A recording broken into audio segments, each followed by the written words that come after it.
This presentation is designed to help school teams develop a strong reentry process to support students or staff who are returning to school following a suicide-related absence. Links to this presentation and the resources referenced can be found in the State School Suicide Resource Guide that the NDE School Safety Suicide Prevention Team has recently created.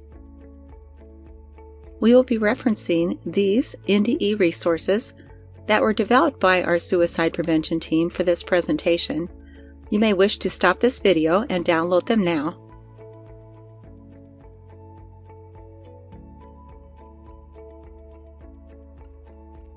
As school leaders, we need to consider how difficult it can be for someone, a student or colleague, to return to school following a suicide-related incident.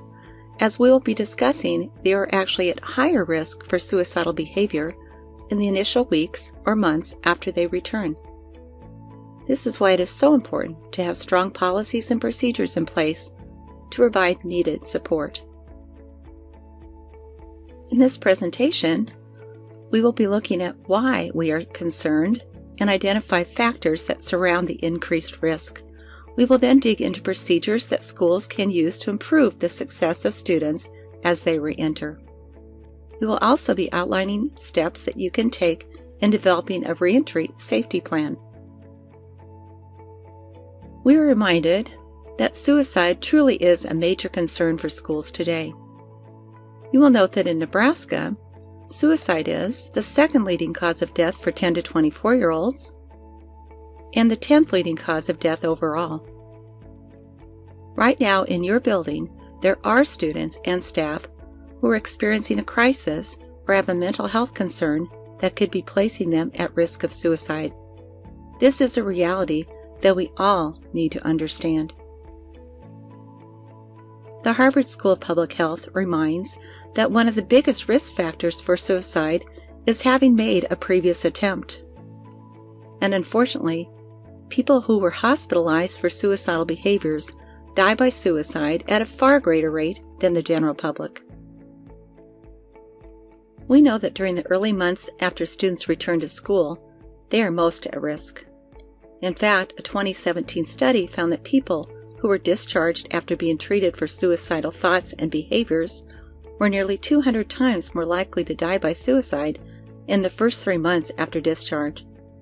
This is why it is so important to have a clearly established process in place for providing assistance during their re-entry into the school setting. There are a number of factors that can contribute to the suicide risk during times of re-entry. Extreme fatigue is a common experience after surviving a suicide attempt. Students may also be angry and embarrassed and overwhelmed by everything that has taken place. They may be feeling scared about how others might react. Will they be welcomed back or rejected? They may feel quite anxious about being piled up with schoolwork, about how they might be treated by teachers and peers, or about how their families might react. All of these worries and feelings are on top of whatever was initially contributing to their suicidal thoughts. So this can amount to a very heavy overload for them.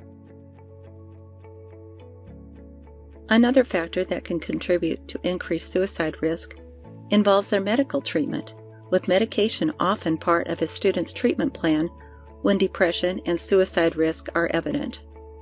The American Foundation for Suicide Prevention confirms that individuals prescribed medication or who had dosage increased may initially be at a higher risk. In fact, especially for children, teens, and young adults, the increased anxiety, anger, and agitation can lead to suicidal thoughts and attempts. Having a clear and intentional reentry process is a critical component in ensuring student safety, and this starts with having school policies and procedures in place that address suicide, including reentry. NDE School Safety offers an example model school district policy that could help in this process. It is available in the Nebraska School Suicide Resource Guide and has been adapted from the national model. Your school procedures should include the reentry process. This is an example of a school flowchart showing how the school might address a suicide threat from screening down through providing interventions, which can be found again in the Nebraska School Suicide Resource Guide.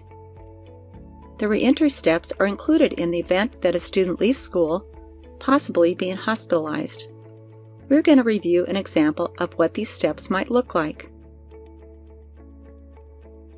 Your school will want to have procedures in place to optimize success during this critical reentry time. It is vitally important that planning starts before the student returns to school, while the student is hospitalized or in treatment. This is when the meeting needs to be scheduled to work on the reentry plan. This provides an opportunity to partner with the student and family to make sure support is in place. The reentry safety plan is created to provide proactive support for the student and partner with the family in the process.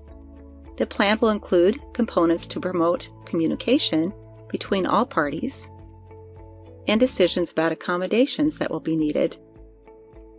District documentation and signatures are completed with a follow-up plan in place. Our team has developed a checklist that will help your school include these steps. The checklist includes steps to take prior to the student returning to school, which will involve designating a school contact person who will network with the family and healthcare providers, determining when the student will return, and making sure necessary documentation is in place. Your school's contact person will then work to schedule the reentry meeting so that things can be squarely in place when the student returns. The meeting will include the student, parent and guardian, a designated plan coordinator, as well as member of your school's administrative team, and the student support team of school and mental health professionals. Our NDE suicide prevention team developed an example safety reentry plan that includes these steps. This is something your school district will want to develop, as it helps ensure that the needs of the student are addressed and that supports are in place. We are going to look at each part of this example plan that you might want to include. If you haven't downloaded this document yet, you can stop this video now. One of the first steps will be for the school to designate who will be the plan coordinator. You'll want to consider who might have the best connections with the student and parents. The school counselor or administrator would typically fill this role. It is also important to identify the mental health professional who is going to provide ongoing support to the student. Having student input during this process increases the chances of a successful reentry. Plans are most successful when students feel empowered to be a part of the problem solving. The team will assist the student in recognizing triggers, as well as identifying strategies that work for coping when feeling stressed or distressed. We will also work with the student to identify people and places that make them feel safe. This section of the safety plan helps the student identify systems of support available both in and out of school. You can see that the discussion will center on identifying people the student feels they could turn to when feeling stressed or overwhelmed. It also helps the student work on problem solving the best ways to seek help. Adults will also be identified for the student to check in and out with each day. If your school already has a check-in, check-out system as part of Tier 2 supports, you could utilize that process. The focus needs to be on building positive relationships that can support the student. Parental involvement is also a key to successful reentry. In this part of the plan, the team will identify the go-to person for the parents so they know where to turn. It needs to be someone the parents view as non-threatening and who has strong interpersonal skills. This could be the plan coordinator, the school counselor or administrator, or another staff member if there is already a positive relationship in place. You want to help the parents identify that go-to for mental health support as well, so they know where to turn for immediate support when needed. A vitally important part of this section of the safety plan is to explore safety concerns with the parent to keep the student safe. You will want to address the student's access to means. A good resource is available through DHHS that you could help the parents access. But we need to keep in mind that if there is a credible concern for the student's safety, DHHS or law enforcement will need to be contacted. The plan will also include exploring school accommodations that we are going to visit about in just a minute. The follow-up meeting will be scheduled, which is typically within 2 weeks, recognizing that the plan can be revisited and the team can reconvene at any time if any of the parties have concerns. The team coordinator will also double-check to make sure that everyone is comfortable with the plan and make any adjustments that are needed, and will remind the team members of their responsibilities for the plan's success. The checklist also includes examples of possible types of accommodations that your team could consider, both school-wide options, like adjusting the student's schedule, or options that teachers might use in their individual classrooms, such as modifying assignments or extending deadlines. Just take a minute and look at what some of those accommodations might look like. And consider what other types of accommodations might be available in your school. The reentry plan is then signed by members of the team, as the signatures make sure that everyone is committed to the process, and this also offers a chance to clarify any questions. This is also the time to make sure the release of information forms have been signed. The plan coordinator will then need to communicate necessary information to staff members who will be involved with the plan. There are often questions about confidentiality and what can be shared with staff. Classroom teachers do need to know whether the student is on a full day or partial schedule and be updated on student progress in general. They do not need clinical information or a detailed history. It's important to note that FERPA specifies communication is allowed when any person whose knowledge of the information is necessary to protect the health or safety of the student or other individuals. This paves the way for schools to share suicide information with stakeholders, teachers, mental health staff, etc., which should be part of the procedures and safety plan.